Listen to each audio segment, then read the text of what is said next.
The ruling classes say that violence happens because of music, but in reality, what they're actually doing is deflecting blame from themselves.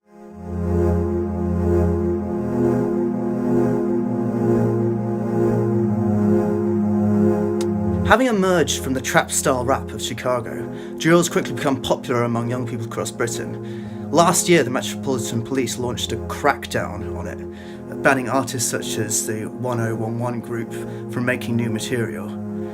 Cops had videos removed from YouTube. There are undoubtedly violent and disturbing lyrics in some drill music. Artists openly talk about settling scores with rival groups and using knives and guns. Yet there's a refusal among the establishment to acknowledge violence lyrics as a symptom of social exclusion and alienation, rather than simply a cause of gun and knife crime.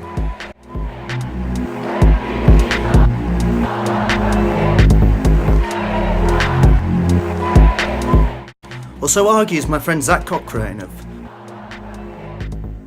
Simple solutions to complex problems are the holy grail for the political classes. Violence in society comes from a number of places. Primarily it comes from the state, but sometimes it comes from ordinary people who are violent towards each other. A few years ago we were told this was caused by video games. The latest culprit is now drill music. The solution we're told is for the state to punish the creators. As I speak, gangs posting videos and music online that document, encourage and glamorise violence and goad and threaten others. And the repercussions can be deadly. Popular drill artist Abracadabra said in an interview last year, targeting musicians is a distraction.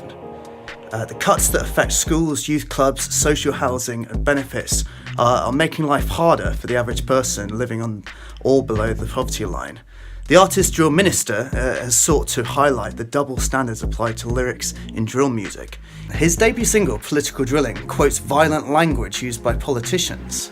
These include Jess Phillips MP, who said, "I won't knife you in the back, I'll knife you in the front," with reference to Jeremy Corbyn. Another quote in the song is, "I will not rest until she's chopped up in bags in the freezer." This was widely attributed to the ex-Chancellor George Osborne in reference to Theresa May.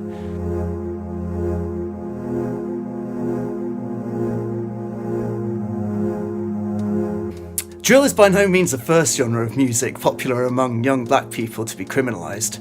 In the late 1980s, there was a powerful campaign to ban US rap music by artists such as N.W.A. and 2 Live Crew. In Britain, where I lived during the early 2000s, grime experienced much of the same scrutiny as drill today.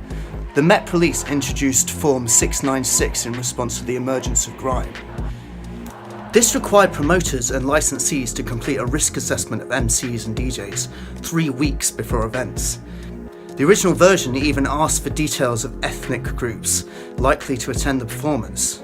And today grime has become mainstream with huge artists such as Stormzy, AJ Tracey, Skepta and Lady Leisure. The genre has also become increasingly political. Artists have spoken out on issues such as Grenfell, police brutality and encouraged support for Jeremy Corbyn.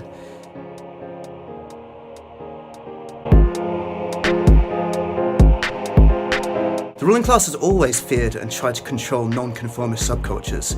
This is why they call for bans on music and whip up moral panic in the media. It's understandable to feel dismayed when ordinary people kill each other. But this is a product of a system that breeds alienation and the sense of hopelessness.